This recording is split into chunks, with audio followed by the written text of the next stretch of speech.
খাও।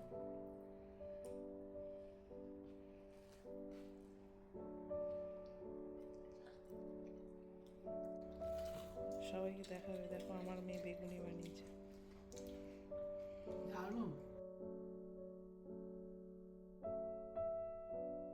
Hello everyone, welcome back to Rimi's palette. কেমন আছো তোমরা সবাই? আশা করি সবাই খুব খুব ভালো আছো। আমিও খুব ভালো আছি।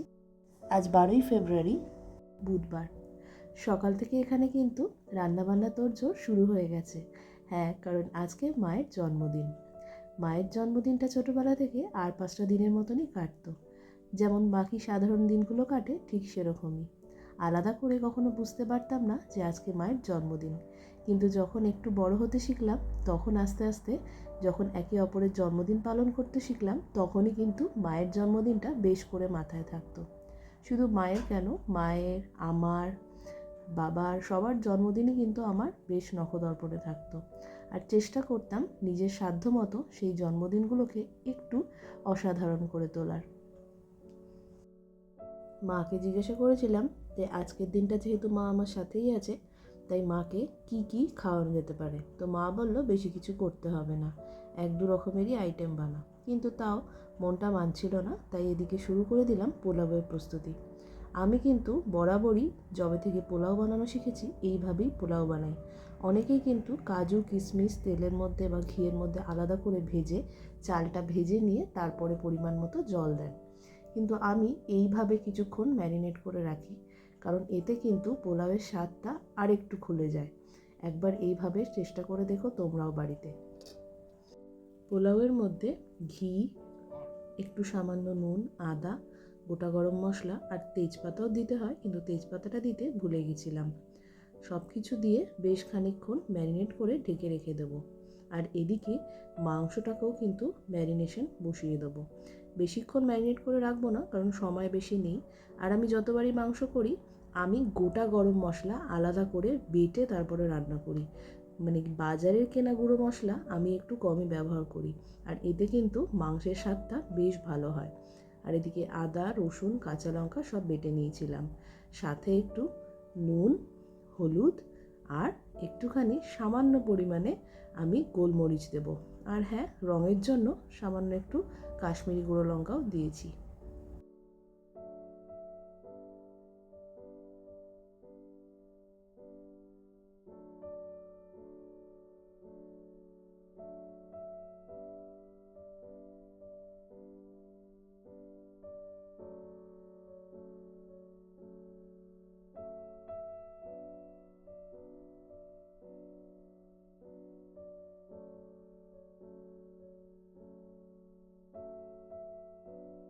আজ যেহেতু দ্রোণের স্কুল ছিল, তাই দ্রোণ কিন্তু এখন একদমই থাকতে পারেনি।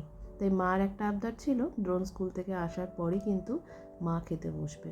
সেটা যদি 4টে বাজে তাই বাজবে। এদিকে পোলাওয়ের প্রস্তুতিও শুরু করে নিয়েছিলাম, কারণ শুভ এদিকে আবার খেয়ে দ্রোণকে আনতে যাবে। এই শীতকাল বলে দেখছি ঘিগুলো একদম জমে গেছে।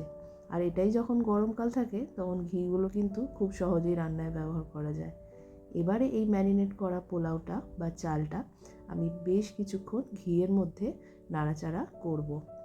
একটু ভাজা ভাজা হয়ে যেতেই আমি কিন্তু এখানে পরিমাণ মতো জল দিয়ে দেবো। তবে তোমাদেরকে বলে রাখি, এই বাসমতি চালের পোলাও কিন্তু আমি এবারে প্রথম বানাচ্ছি। এর আগে যতবারই আমি পোলাও বানিয়েছি সবসময় গোবিন্দভোগ চাল ব্যবহার করেছিলাম, কারণ ওই পোলাওটাই আমার খেতে বেশি ভালো লাগে। কিন্তু এবারে শুভ বলল তুমি বাসমতি চালের একবার বানিয়ে দেখো, ভালোই হবে। এখানে যেহেতু 1 কাপ পরিমাণ চাল ছিল, তাই আমি এখানে 2.5 কাপের মতো গরম জল দিয়েছিলাম। আর এই ভাতটা যেহেতু একটু পুরনো, তাই জন্য জলটা সামান্য বেশিই লেগেছিল।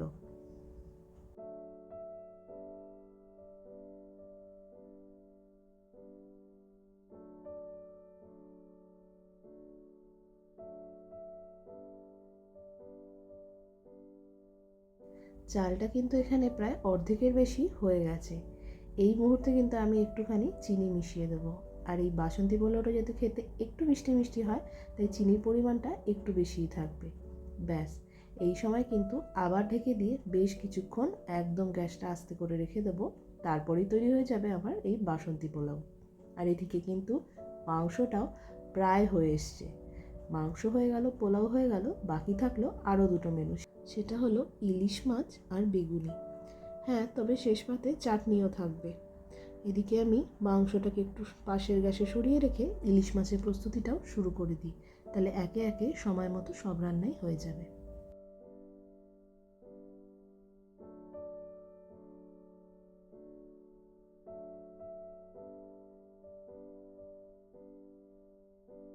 মাকে ছোটোবেলা থেকে দেখেছি বাড়িতে ইলিশ মাছ এলে 3 রকমের রান্না হতো। একটা জিরে কাঁচা লঙ্কা দিয়ে একটা ইলিশ মাছের ভাপা, আর একটা সর্ষে ভাপা, যেরকম সাধারণ হয়ে থাকে, আর অবশ্যই বেগুন দিয়ে পাতলা ঝোল।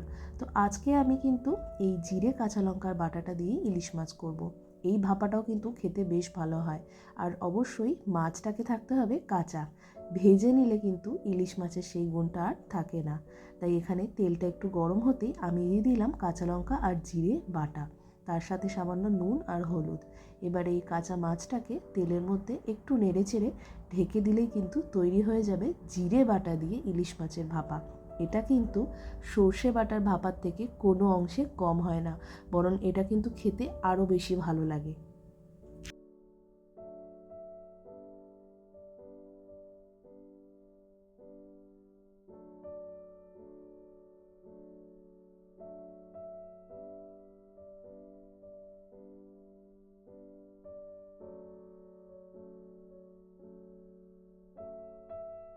সবশেষে চলে এলাম টমেটোর চাটনির প্রস্তুতি করতে। এবারে শুভ বাজার থেকে ছোট্ট ছোট্ট স্যালাড টমেটো এনেছিল।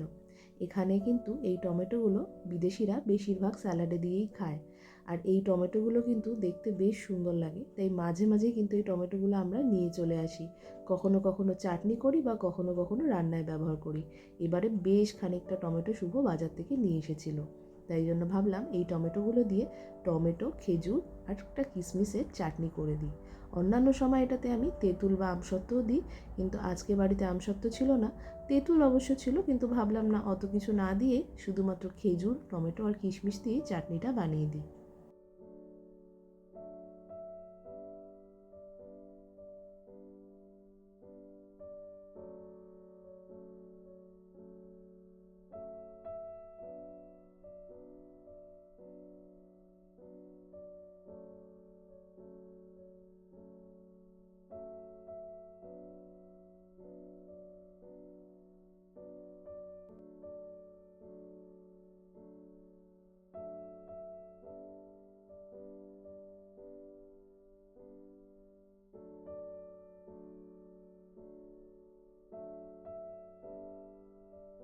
আজকের জন্মদিনটা কিন্তু মায়ের অন্যান্য জন্মদিনের থেকে একটু বেশি ভালোই কেটেছে, কারণ সকাল থেকে কিন্তু মা অনেক মানুষের ভালোবাসা পেয়েছে। অন্যান্য সময় কিন্তু মা একাই থাকে বাড়িতে, বা যে সময় বাবা থাকতো সে সময় অত ঘটা করে পালনও করা হতো না।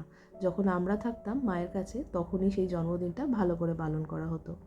আমার খুব ভালো করে মনে আছে যে আমি যে সময়গুলো মায়ের কাছে থাকতাম, চেষ্টা করতাম সেই সময়টাকে, মায়ের জন্মদিনটাকে আরও বেশি অসাধারণ করে তোলার।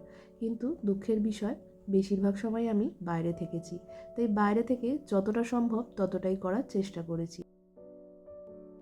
এবারে শেফিল্ডে যে ফ্ল্যাটে আছি, সেই ফ্ল্যাটে প্রায় 2 বছর হতে চললো, আর এই 2 বছরে কিন্তু অনেক অনেক নতুন নতুন বন্ধু হয়েছে।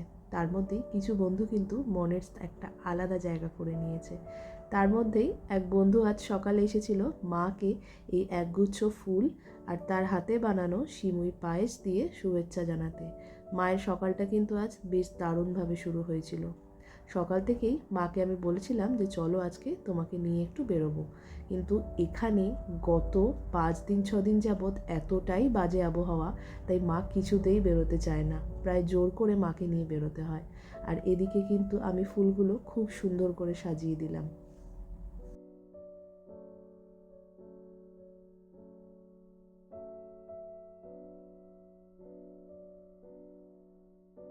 এদিকে প্রায় বিকেল 4টে বেজে গেল। মায়ের কিন্তু আবদার রাখতে রাখতে আমার মাকে খেতে দিতেও বেশ দেরি হয়ে গেল, কারণ তার একটাই আবদার ছিল, সে তার নাতি সাহেবের সাথে খাবে। নাতির তো স্কুল থেকে আসতে প্রায় 4টে বেজে গেছে। এদিকে আমি এখন নাতিকে খেতে দিয়ে মায়ের থালাটা সুন্দর করে সাজিয়ে দিচ্ছি। নাতি আবার পোলাও খাবে না, তাকে আবার সাদা ভাত দিতে হবে, ভাত তার সব থেকে পছন্দের খাবার। তোমরা তো দেখলেই আজকে আমি কি কি বানালাম। তার মধ্যে যে জিনিসটা তোমরা দেখোনি সেটা হচ্ছে বেগুনি। বেগুনিটা ঠিকই করেছিলাম, মা যখন খেতে বসবে ঠিক তখনই বাড়বো। আমি জানি হয়তো মা সবটা খেয়ে উঠতে পারবে না, তাও মাকে এভাবে গুছিয়ে খেতে দেওয়া কিন্তু আমার সব সময় সম্ভব হয় না। তাই আজকে যখন সেই সুযোগটা ভগবান করে দিয়েছে, তাই চাই মাকে নিজের পছন্দ মতো সব কিছুই রেঁধে বেড়ে খাওয়াবো।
মাকে বলেছিলাম খেতে বসার সময় আজকে একটা নতুন জামা পরে এসে বসো। আর এদিকে নাতি সাহেব কিন্তু মাংসের ঠ্যাং ধরে রীতিমতো খেতে শুরু করে দিয়েছে।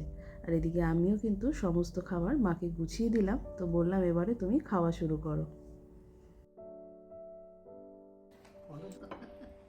না, তুমি খাও, তুমি খাও।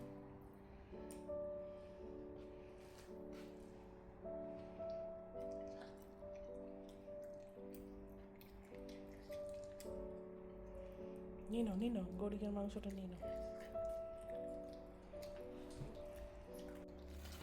সবাইকে দেখাবে, দেখো আমার মেয়ে বেগুনি বানিয়েছে।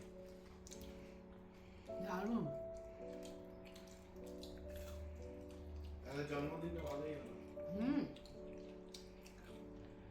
বিকেল হতেই কিন্তু আরেক বন্ধু পাঠিয়েছিল দুধ পুলি। আর এদিকে সেই সকালে যে বান্ধবীর কথা বলছিলাম, যে এসেছিল মাকে সকাল সকাল শুভেচ্ছা জানাতে, সে দিয়ে গেছিলো সিমুই। তাহলে এই দুটো জিনিস কিন্তু মায়ের এবারে পরম প্রাপ্তি।